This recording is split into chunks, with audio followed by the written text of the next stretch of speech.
လူအပြစ်ပါတဲ့ခီးတဲ့တင်လေရင်ကြီးတစ်စီးဟာပင်လယ်ထဲကိုပြတ်ကျသွားပါတယ်။ကံကောင်းစွာနဲ့လေရင်ကိုယ်ကြီးကမပျက်စီးပဲကြံခဲ့လို့အထဲကိုရေမဝင်ခဲ့ပါဘူး။ဒါပေမဲ့ပင်လယ်ရေအောက်အနက်ကြီးထဲရောက်နေတာဆိုတော့ဆက်သွယ်ရေးစက်ပစ္စည်းတွေအကုန်လုံးသုံးလို့မရတော့ပါဘူး။အထဲမှာရှိတဲ့အောက်ဆီဂျင်ကလည်းမကြခင်ကုန်တော့မှဆိုတော့ဒီအတိုင်းဆိုအားလုံးမွန်းကျက်ပြီးတေချတော့မှာပါ။အဲ့ဒီအချိန်မှာပဲသတင်းပေါက်ကနေရေစိမ့်ဝင်နေတာကိုတယောက်ကသတိထားမိသွားပါတယ်။ဒီအတိုင်းထိုင်ဆောင်နေလို့မဖြစ်တော့ဘူးဆိုတာအားလုံးသဘောပေါက်သွားကြတာပေါ့။အဲ့ဒါနဲ့လေရင်မှုကသူကိုယ်တိုင်အချက်ပြဆက်ကိုပင်လယ်ရေပြင်ပေါ်အထိတွားပို့မယ်ဆိုပြီးတော့ပေါ့ဒါပေမဲ့တကားကိုဖွင့်လိုက်တာနဲ့ပင်လယ်ရေတွေအများကြီးဝုန်းကနေတိုးဝင်လာပြီးရေစီးကြောင်းရှိန်ကြောင်းတွဲဖက်လေရင်မှုလည်းတတိလစ်သွားခဲ့ပါတယ်တွဲဖက်လေရင်မှုအသက်မရှူတော့တာကိုမြင်တော့လေရင်မှုလည်းချက်ချင်းပဲဆုံးဖြတ်ချက်တစ်ခုချလိုက်ပါတယ်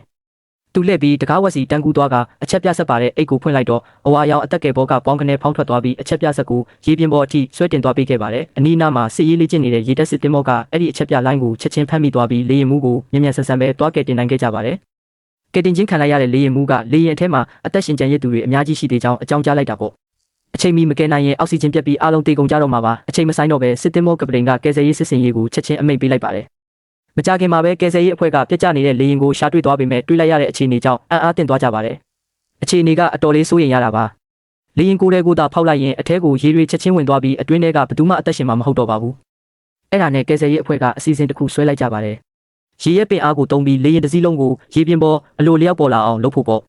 ကယ်ဆယ်ရေးသမားတွေကပထမဆုံးလေရင်ဝမ်းပိုက်အောက်ကိုပိုက်ကွန်တွေရှို့သွင်းလိုက်ကြပါတယ်ပြီးတော့ကျိုးတွေရဲ့အစွန်းနှစ်ဖက်မှာလေအိတ်တွေကိုတက်ဆင်လိုက်ကြတာပါဒီလေအိတ်တွေရဲ့ပင်အားနဲ့လေရင်ကိုပင်လယ်ပြင်အောက်ခြေကနေမတင်ဖို့ရည်ရွယ်ထားတာပါမကြခင်မှာပဲလေအိတ်ပေါင်းများစွာကိုနေရာတကျပြင်ဆင်ပြီးသွားပြီးလေသွင်းပိုက်တွေကိုလည်းချိတ်ဆက်လိုက်ကြပါတယ်ကပတိန်ကအမိတ်ပေးလိုက်တာနဲ့လေဆုပ်ဆက်အားလုံးကိုတပြိုင်နက်တည်းဖွင့်လိုက်ကြတော့တာပါပဲ